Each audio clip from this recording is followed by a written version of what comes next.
The question is, earning profit is confirmed, but the amount of profit is not known in advance in the business.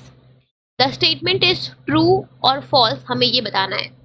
तो statement क्या कह रहा है हमसे कि किसी भी बिजनेस में प्रॉफिट अर्न करना है, ये चीज कंफर्म्ड है कि प्रॉफिट अर्न होगा, ये चीज कंफर्म होता है, बट कितना अमाउंट ऑफ प्रॉफिट अर्न होगा ये चीज हमें पता नहीं होती है। तो ये स्टेटमेंट ट्रू है या फॉल्स है? तो ये जो स्टेटमेंट है ये पार्शली ट्रू है, पार्शली फॉल्स है। मतलब इन शॉर्ट ये स्टेटमेंट आपकी फॉल्स है। क्यों फॉल्स है? क्योंकि आपका सबसे पहली चीज ये है कि जो बिजनेस होता है वो उसमें जो रिटर्न्स होते हैं वो अनसर्टन होते हैं।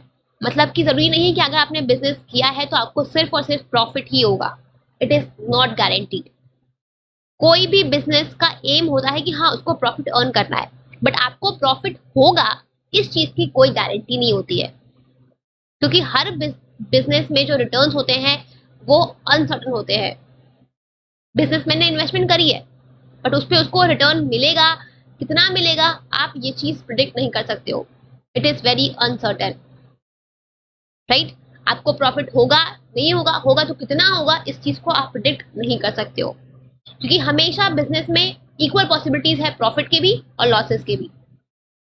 ठीक है, चाहे आप अपना बेस्ट एफर्ट डाल लो, कुछ भी कर लो, बट ये चीज कभी भी गारंटी नहीं कर सकते हो आप कि आपने अगर बिजनेस किया है तो आपको सिर्फ और सिर्फ प्रॉफिट ही होगा, राइट? तो अर्निंग प्रॉफिट कभी भी कंफर्म्ड नहीं होता है। ऑल्दो ये आपका मेन मोटिव होता है कि आपको प्रॉफिट अर्न करना है, आपने बिजनेस किया है तो, बट आप हमेशा प्रॉफिट अर्न करोगे ये कभी भी कंफर्म नहीं होता है। और कितना अमाउंट ऑफ प्रॉफिट करोगे ये भी आपको पता नहीं होता है, राइट? किसी भी बिजनेस में, क्योंकि बिजनेस में रिटर्न्स अनसर्टन होते हैं, आपको प्रॉफिट हो भी सकता है, नहीं भी हो सकता। There are equal possibilities of having profit and losses, right? So the statement is false.